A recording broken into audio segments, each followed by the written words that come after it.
नमस्कार मित्रांनो, welcome to S class education. मी सुहानी आणि आज आपण पाहतोय इयत्ता 9वी इतिहासामधील चौथा पाठ, तो म्हणजे आर्थिक विकास. ऑलरेडी या पाठाचे 2 पार्ट्स आपले बघून झालेले आहेत आणि आय होप की तुम्ही रोज थोडा थोडा इतिहासाचा अभ्यास करताय. So let us start with our third part, ज्यामध्ये आपण पंचवार्षिक योजनांमधल्या 5व्या पंचवार्षिक योजनेपासून पुढे कंटिन्यू करतोय. तर 5वी पंचवार्षिक योजना साधारणतः 1974 ते 1979 गरिबी दूर करून देशाला आर्थिकदृष्ट्या स्वावलंबी बनवणं. तर आपण काय बघतोय की प्रत्येक पंचवार्षिक योजनेचं काही ना काहीतरी उद्दिष्ट आहे, काही ना काहीतरी ऑब्जेक्टिव्ह आहे. तर याचं काय आहे की गरिबी दूर करायची आहे. हे तर म्हणजे खूप आधीपासूनच आहे आणि अजूनही कंटिन्यू आहेच. पण ठीक आहे, आपण आता याच्यामध्ये बघतोय तर याच्या पुढचंच बघूयात. तर गरिबी दूर करायचं आहे, देशाला आर्थिकदृष्ट्या स्वावलंबी बनवायचं आहे. म्हणजे असं की आपल्याला इतर देशांकडे कुठलीही अडचण आली तरी पण आपला आपला प्रॉब्लेम आपल्याला सॉल्व्ह करता आला पाहिजे. तर या योजनेमध्ये मग राष्ट्रीय उत्पन्नामध्ये वाढ करणं. आता याच्यामध्ये सगळ्या त्याच गोष्टी असतील ज्यामुळे देशाचा आर्थिक विकास होईल किंवा गरिबी दूर होईल किंवा रोजगाराच्या संधी वगैरे निर्माण करणं. ठीक आहे. तर रोजगार उपलब्ध करून देणं. रोजगार कधी म्हणजे उपलब्ध केलेल्याचा उपयोग होईल जेव्हा त्या लोकांकडे शिक्षण असेल तेव्हा. रोजगार आला की ते सकस आहार घेतील. पाण्याचा पुरवठा करणं असेल. वैद्यकीय उपचाराच्या सुविधा उपलब्ध करून देणं आहे. ग्रामीण भागामध्ये वीज पुरवठा करणं म्हणजे बेसिकली त्यांची जी लाईफ आहे ती पण चांगली करणं आहे अलॉंग विथ गरिबी दूर करण्यामध्ये. दळणवळणाची साधनं यांचा हे पुरवणं सगळ्या लोकांना. मग त्यासाठी रस्ता बांधायचा असेल तर दळणवळणाची साधन उपयोगी पडतील. नेक्स्ट आहे समाज कल्याणाच्या योजना व्यापक प्रमाणावरती राबवणं. कृषी विकास घडवून आणणं. तर या सगळ्या गोष्टी आहेत ज्यामधून भारताला आर्थिक दृष्ट्या भारत विकास करू शकतो किंवा गरिबी दूर होऊ शकते. अशा सगळ्या ज्या गोष्टी आहेत, सगळ्या उपाययोजना आहेत, तर त्या या पंचवार्षिक योजनेमध्ये येतील. मूलभूत उद्योगधंदे वाढवणं. मूलभूत म्हणजे काय किंवा मूलभूत उद्योगधंदे म्हणजे काय याचा अर्थ आपण मागच्या पार्टमध्ये बघितलेला आहे. अन्नधान्य आणि इतर ज्या पण जीवनोपयोगी वस्तू आहेत त्या खरेदी करणं किंवा खरेदी एकाधिकार पद्धतीने करून त्या सार्वजनिक वितरण व्यवस्थांद्वारे गरिबांना रास्त म्हणजे कमी किंवा जे पण लिस्ट अमाउंट असेल, कमीत कमी किंमत असेल, बरोबर किंमत असेल, त्यामध्ये पुरवणं. तर तुम्ही पाहिलं असेल की तालुका पातळीवरती असेल किंवा गाव पातळीवरती पण असेल की स्वस्त धान्याचं दुकान असं नाव असतं बाहेर आणि त्या ठिकाणी तुम्हाला धान्य कमी दरामध्ये मिळतं किंवा तुमचं रेशनिंग कार्ड असेल तरी पण तुम्ही त्या दुकानामध्ये दाखवून त्यातून धान्य वगैरे घेऊ शकता. सो म्हणजे बेसिकली असं त्यांनी एक निकष ठेवलेला आहे की इतकं उत्पन्न तुमचं कमी असेल तर तुम्हाला हे जे अन्नधान्य वगैरे आहे तर ते कमी किमतीमध्ये मिळणार किंवा एवढ्या एवढ्या कमी किमतीमध्ये मिळेल असं त्यांनी ठरवलेलं आहे. तर ते तुम्हाला इथे बघायला मिळतंय. त्यासोबतच नेक्स्ट असं आहे की काहीतरी थोडंसं पीडीएफ ला मी हँग झालंय ते नीट करण्याचा प्रयत्न करते. एक मिनिट. हा, तर 5व्या पंचवार्षिक योजनेच्या काळामध्ये दारिद्र्य निवारण म्हणजे काय, गरिबी हटवणं, निवारण म्हणजे हटवणं आणि रोजगार वाढवणं हे खरं तर त्याचं मूलभूत मूलभूत उद्दिष्ट आहे. But as we all know की आपल्या देशात लोकसंख्या फार मोठ्या प्रमाणामध्ये आहे किंवा आपण म्हणतोय की एकतर साक्षरता पण कमी प्रमाणामध्ये आहे, लोकसंख्या पण खूप मोठ्या प्रमाणामध्ये आहे. त्यामुळे हे सगळं खऱ्या अर्थाने अवलंबणं थोडंसं अवघड आहे आणि ते काही लगेचच्या लगेच 5 वर्षामध्ये होणं शक्य नव्हतं आणि असतं तर मग ते कधीच झालं असतं. पण त्याच्यामुळे ही सगळी जी काही उद्दिष्ट आहेत, तर ती आपण साध्य नाही करू शकलो या 5 वर्षांच्या कालावधीमध्ये. मग आता पुढे काय झालं किंवा पुढे काय केलं ते आता आपण बघूयात. येस, आता तुम्हाला बघायला मिळेल मागे काय लिहिलंय ते हाईड होत होतं. तर 5व्या पंचवार्षिक योजनेच्या काळामध्ये दारिद्र्य निवारण करायचं होतं, रोजगार वाढवायचं होतं, जे की नाही झालं.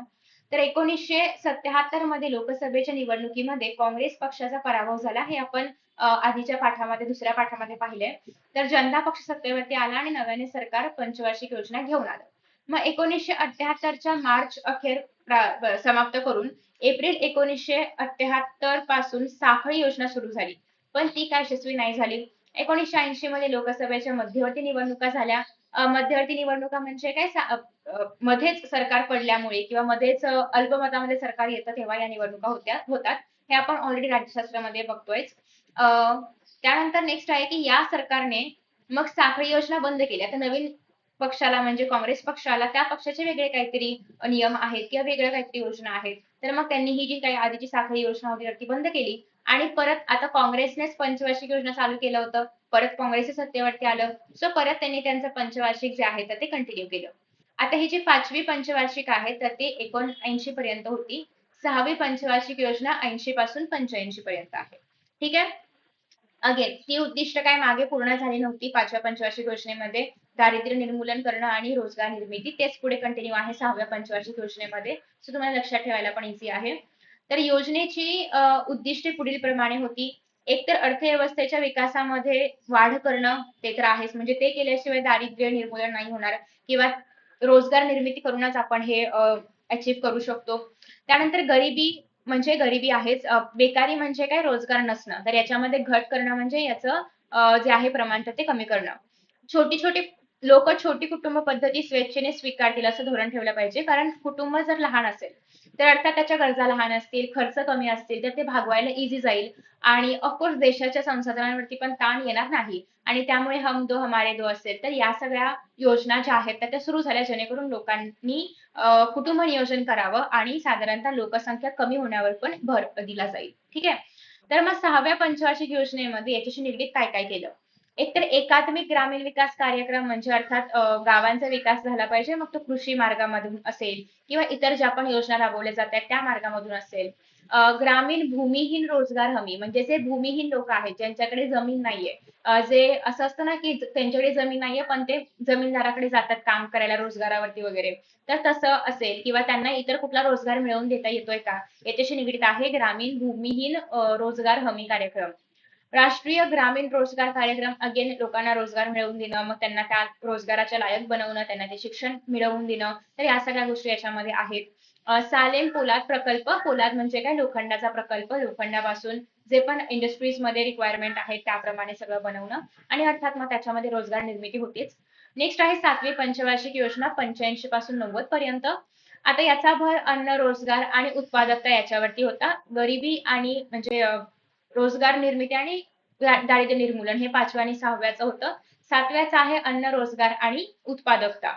अर्थात उत्पादकता अगेन परत आर्थिक विकासाशीच आपण कनेक्ट करतोय त्याला किंवा अजूनही तीच उद्दिष्ट आहेत. त्यांचा नाव बदललं तरी पण अर्थ तोच राहतोय, की विकास करणं किंवा आधुनिकीकरण करणं, आत्मनिर्भरता म्हणजे भारताला स्वावलंबी बनवणं, इतर देशांवरती आपण कमीत कमी अवलंबून असलं पाहिजे, सामाजिक न्याय यांच्यावरती भर देणं, उत्पादनाच्या तंत्रामध्ये सुधारणा आणणं, की आतापर्यंत आपण ज्या पद्धतीने उत्पादन घेत होतो. फॉर एक्झाम्पल शेतीमध्ये असेल की त्याच जुन्या कुठल्या तरी गोष्टी आहेत ज्या आत्ताच्या काळामध्ये बघा तुम्ही आता आपण बघतो की एआयचा वगैरे युज करून आपण ठरवतो की ही जमीन चांगली आहे की नाही किंवा चांगली म्हणजे बेसिकली एखाद्या पिकासाठी कितपत चांगली आहे किंवा किती सुपीकता आहे या जमिनीची, आपण ते सॅम्पल वगैरे घेऊन जाऊन मातीचं ते अनालिसिस करू शकतो. तर या नवीन गोष्टी आपण युज केल्यामुळे काय होतंय की आपलं उत्पादन अजून वाढतंय.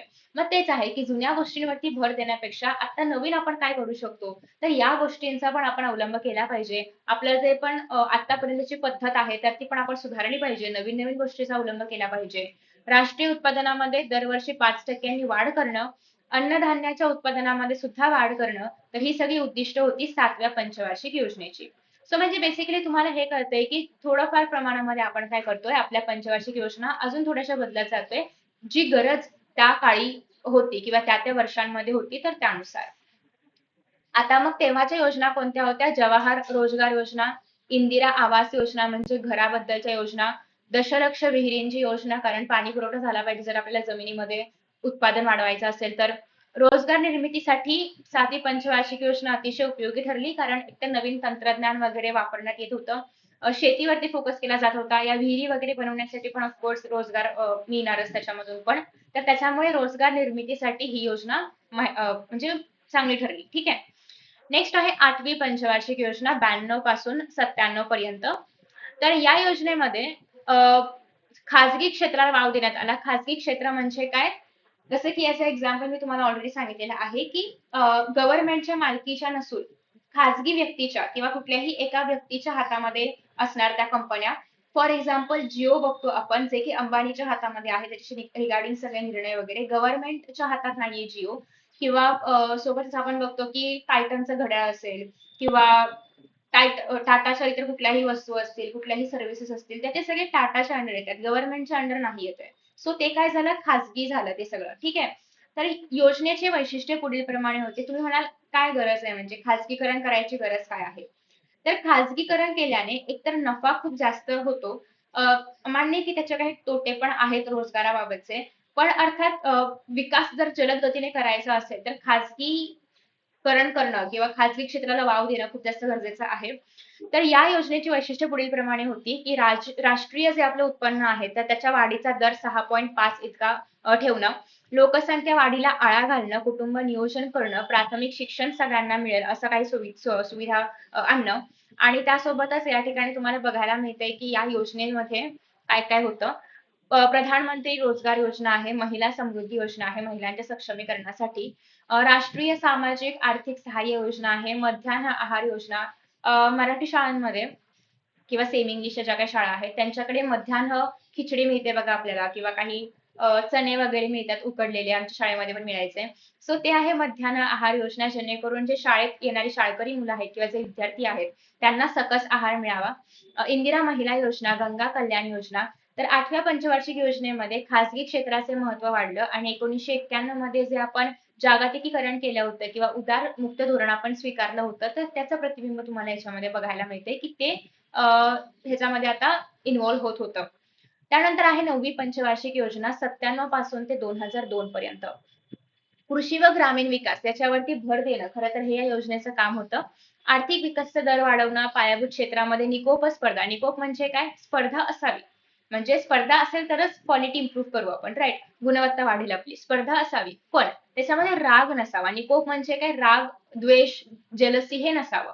तुम्ही पुढे जा, आम्ही पुढे येतो अशा प्रकारची स्पर्धा असावी किंवा आपण अजून चांगलं कसं करू शकतो ही स्पर्धा असावी. तो कसा काय पुढे गेला अशी स्पर्धा नको. आपण कसं स्वतःला चांगलं करू शकतो ही या दृष्टिकोनातून ही स्पर्धा असली पाहिजे. परकीय गुंतवणुकीसाठी औद्योगिकरण क्षेत्राला धोरणाला नवी दिशा देणं हे पण याचं उद्दिष्ट आहे. या योजनेमध्ये सुवर्ण जयंती किंवा स्वर्ण जयंती शहरी योजना, भाग्यश्री बालकल्याण योजना, राजराजेश्वरी महिला कल्याण योजना, स्वर्ण जयंती ग्राम स्वरोजगार योजना म्हणजे स्वतःहून आपण काही जर छोटा मोठा बिझनेस करणार असू तर त्याला पण गव्हर्नमेंट तर्फे तुम्हाला बेनिफिट्स मिळतात. जवाहर ग्राम समृद्धी योजना, अंत्योदय अन्न योजना, प्रधानमंत्री ग्राम सडक योजना असे अनेक कार्यक्रम सुरू करण्यात आले, जेणेकरून गावाचा विकास व्हावा आणि जेणेकरून तिथल्या आसपासच्या नगरांचा विकास व्हावा. कारण गावाचा विकास झाला की नगराचा किंबहुना जिल्ह्याचा, देशाचा विकास हळूहळू होणार आहे. तर या योजनेमध्ये संपर्क व्यवस्था आणि सेवा क्षेत्र या सगळ्यांमध्ये सुद्धा विकास करणं किंवा प्रगती करणं अपेक्षित होतं. बांधकाम, दळणवळण या सगळ्यामध्ये मग हळूहळू विकास करायला सुरुवात झाली.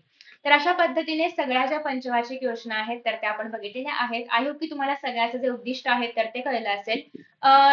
चौथ्या पंचवार्षिक योजनेमध्ये आपण बोललो होतो राष्ट्रीयकरणाबद्दल, बँकांच्या राष्ट्रीयकरणाबद्दल. तर ते एक्झॅक्टली काय होतं किंवा कसं झालं होतं हे आता आपण पुढच्या पार्टमध्ये पाहणार आहोत.